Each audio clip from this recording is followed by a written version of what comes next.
Amber Rudd resigns as Boris Johnson's government plunged into further chaos. Here's a summary of the article.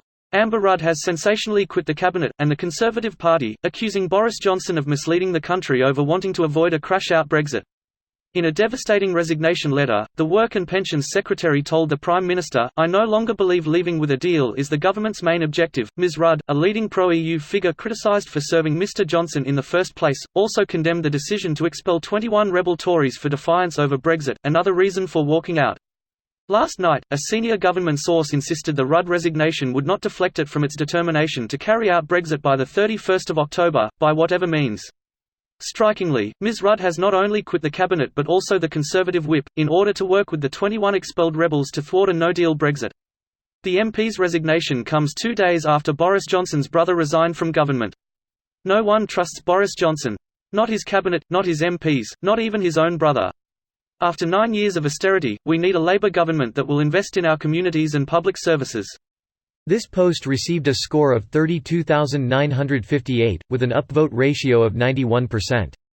Here are the top comments in response to this article. Today's UK government can't get any worse. Tomorrow's UK government, hold my beer. Basically the pattern of the last 2 years. I wish this wasn't true. But it is. Well, I wish I was a little bit taller. Wish I was a baller. I wish I had a girl who looked good, I would call her. Edited to correct lyrics. Wish I had a rabbit in a hat with a bat and a 6'4" Impala. I wish I was like 6'9". So I could get with Yoshi don't know, but she really fine. You know I see her all the time, everywhere I go. Even in my dreams I can scheme up ways to make her mine. 'Cause I know she's livin' fat, her boyfriend's tall and he plays ball, so how am I gonna compete with that? Not a good start, Boris. I'm not tired of this yet. Was it ever really his government? At this stage one wouldn't even call it Her Majesty's government. It's more like Mr. Bean is running the show. That's an insult to Sir Rowan Atkinson. It's an insult to Mr. Bean himself. Mr. Bean totally voted to leave though. Mr. Bean is a literal alien immigrant, he would be against Brexit. Can you believe this government got voted in on strong and stable? Ever since the 2017 election it's been nothing but chaos and stupidity, most of it led by Rees-Mogg and the ERG. Time to fuck them off into the Brexit Party, which will have gone the same way as UKIP in 6 months' time. Insanely, they also still hold a 10% lead over Labour. To be fair, Labour were far behind in the polls before last election too, and in that 6 weeks utterly ate up May's lead.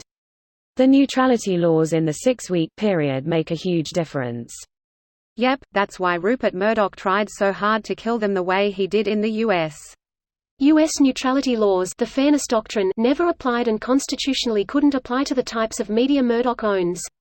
They applied to over-the-air TV and radio, which the courts allowed because there was a limited number of frequencies and access was licensed by the government, though the courts were reconsidering whether that reasoning was allowable under the First Amendment around when the rules were repealed. Murdoch owns print media and cable television.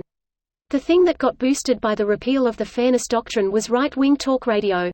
It only applies to radio and TV here too, although we don't have that. Cable news culture and newspapers are ever declining in circulation. Problem is those people locked into ridiculous propagandist internet groups and circles living a different version of reality. Then Facebook's criminally lax grip on adverts on their platform as long as they're profiting. But it makes a difference still. This video was automatically created by Reddit to speech. The article and comments in this video were selected from Reddit according to their upvotes, and any paraphrasing was performed by smmry.com, without any human intervention.